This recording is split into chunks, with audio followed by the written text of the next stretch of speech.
Imagine a world where the Uchiha clan never fell. No massacre, no 8-year-old boy walking home to a graveyard, just a clan that survived. Now imagine what that changes. Fugaku Uchiha stands before the third Hokage, head bowed, pride swallowed. He makes the hardest deal a clan leader has ever made. Survival over sovereignty, loyalty over legacy. The coup dies before it breathes. The Uchiha live, and Danzo, for once in his life, loses. But the Nine Tails still comes. Madara uses Obito. The village still burns. Minato and Kushina still die, sealing it into their newborn son. But this time Fugaku stands on that battlefield. Mangekyo Sharingan blazing, he helps contain it, he helps save Konoha.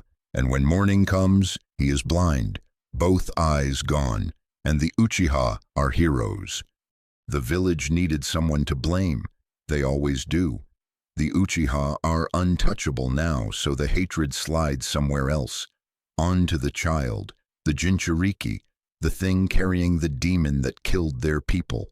Naruto Uzumaki is born into a village that has already decided what he is before he ever opens his eyes. This version of Naruto never finds his way out of it. No Iruka, no ramen shop keeping the lights on for him, no teacher staying late to make one kid feel seen. Just cold apartments and colder stares. The village does not see a boy, they see a container, and containers do not need to be loved. He figures that out earlier than any child should. He is 6 years old the first time he hears Kurama.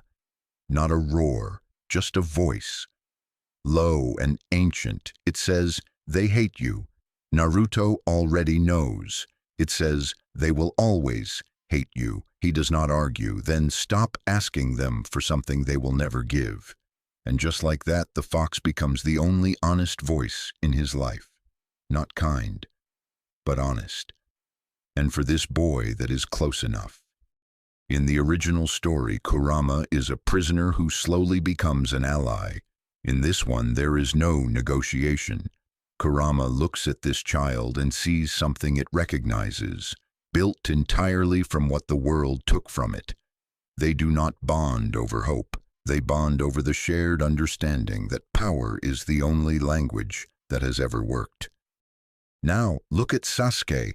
Same blood, same genius, but he wakes up every morning to a father at the head of the table, blind and scarred but present. And Itachi is alive, not haunted, not hollow, just Itachi, Anbu captain at 19, showing up to Sasuke's academy matches, sitting in the back, arms crossed, trying not to look proud, and failing every single time. This is what a childhood without grief looks like. But understand this, Sasuke is still Sasuke. He is not suddenly warm, not suddenly giving speeches about believing in people. He is still cold under pressure, still competitive to the point of obsession, still walks into a room like he has already assessed everyone in it. The difference is none of that is fueled by grief anymore. His drive comes from duty, from wanting to be worthy of a father who gave his eyes for the village. At the academy, the contrast is impossible to ignore. Sasuke tops the theoretical exams, precise, already thinking 3 steps ahead the way Itachi taught him. He does not make friends easily, that is still true, but he is not cruel about it. He simply has standards. Naruto tops the practical exams. His chakra is savage, unrefined, but the volume of it makes instructors go quiet. He sits alone. He does not look at people when they speak to him. Then they end up on the same team. Team 7. Kakashi reads the assignment and feels something cold move through his chest when he sees Naruto's name. Sakura he clocks immediately. Sasuke he already knows by reputation. But Naruto has a stillness behind his eyes that Kakashi has only ever seen in one other person, and that person never came back. Kakashi has spent 15 years trying not to think about Obito. The exact moment the light went out, the point of no return he missed. He has replayed it more times than he can count. And now he is standing in front of a 12-year-old with that same quality of stillness. It is not a resemblance, it is a replication. He does not sleep well that first week. Sasuke notices Naruto the way he notices everything, quietly, completely, without announcing it. He has clocked that Naruto is exceptional. The chakra alone tells him that. But he has also noticed the way Naruto looks at the village, not with sadness, with the kind of patient measuring assessment his father used to describe when talking about enemy formations. It bothers him in a way he cannot name yet. Itachi sees it before anyone. He always does. He watches Naruto from across a mission briefing and afterward finds Kakashi alone. He says very quietly, "That boy is not going to stay." Kakashi does not ask what he means. He just says, "I know." The first time they are alone on a mission together, something shifts. 3 days into a forest tracking assignment, second night at camp, silence that has become almost bearable between two people who do not need noise to fill space. Sasuke is watching the fire. He says without looking up, "Do you actually hate this village, or is it just easier than the alternative?"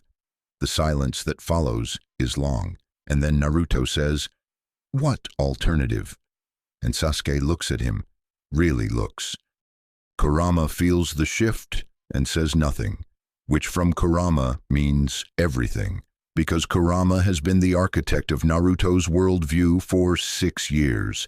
Every lesson pointed in one direction. The world turns away. Reaching means bleeding.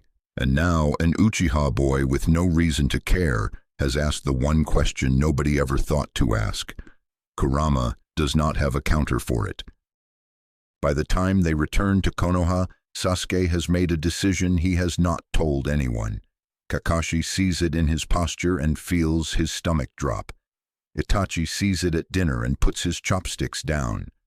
Fugaku reaches across the table and finds his son's hand without a word. The way you hold something you are afraid of losing. Sasuke has decided he is not giving up on Naruto. The confrontation is coming. You can feel it the way you feel a storm before the sky changes. Naruto is not going to stay. The darkness has too much momentum. Kurama's voice is too deeply woven into everything he decides. But Sasuke is going to follow him, not to drag him back, just to stand in front of him and ask the question again, by a different fire, with everything on the line.